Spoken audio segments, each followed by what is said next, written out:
ఈ 21 అవతారాల్ని ఒకసారి వింటే చాలు, వాటి పేర్లు విన్నంత మాత్రం చేత విష్ణు ప్రీతికి పాత్రుడవుతాడు. వేరొక్కసారి జాగ్రత్తగా వినండి.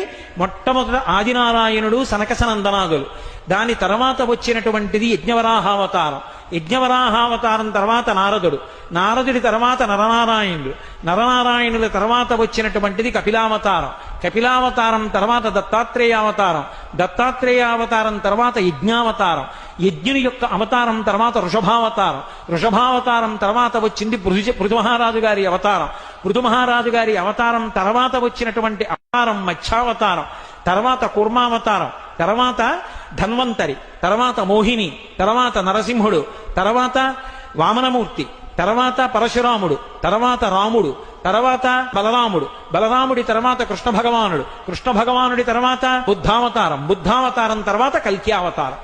ఏకకాలంలో 2 అవతారాలు ఉంటూ ఉండొచ్చు వీటిల్లో, మొత్తం 21 అవతారాలు.